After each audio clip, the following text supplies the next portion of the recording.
Hi everybody, it's me, Mackenzie, Miss Teen North Dakota International 2019, coming at you with my first disability, not disability video of my reign as Miss Teen North Dakota International 2019.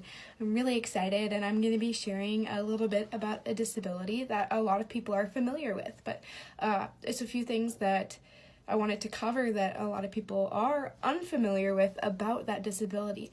So today I'm going to be talking about Down syndrome.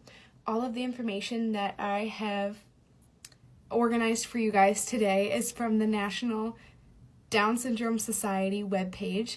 I will link it in the description of this video, so please feel free if you have any interest in learning more about Down syndrome and its disability. Please make sure you visit that website, or you can message me with any questions you have. I'm willing to find the information and get it to you guys.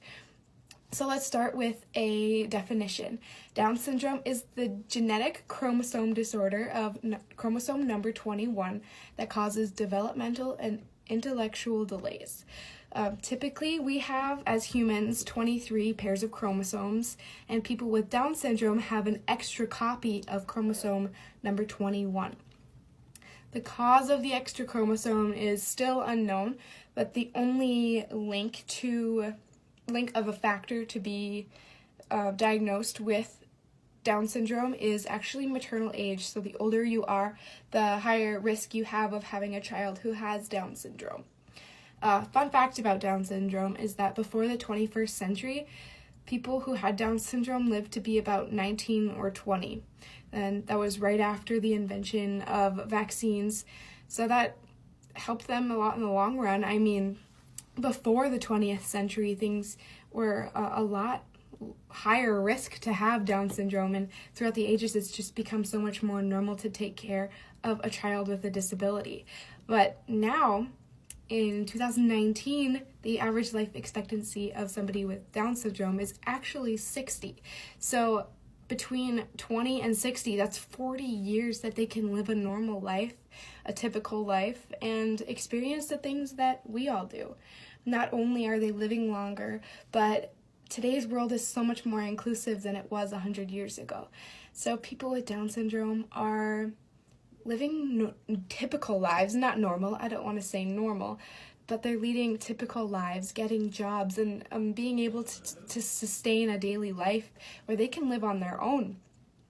A myth that I want to break is that people often say people with Down syndrome are always happy. They never are sad, they're always happy, they're always cheerful, they're always laughing. But people with Down syndrome are just like you and me. We all have our outer shell, we're all happy on the outside, but we're all struggling with something on the inside. We all have our own mountain to move. And so people with Down syndrome aren't always happy. They have feelings just like you and me.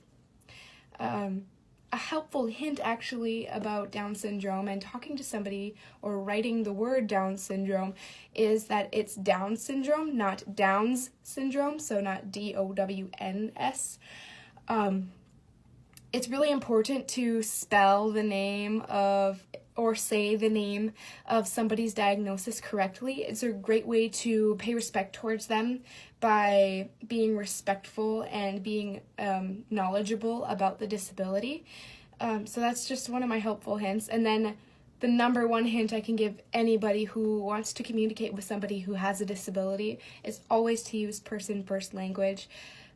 It's not the Down syndrome baby, it's the baby with Down syndrome. You always want to make sure that you recognize that person first.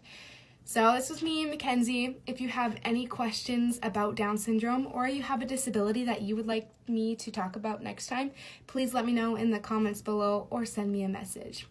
Redefining disabilities and transforming minds, it's me, Mackenzie.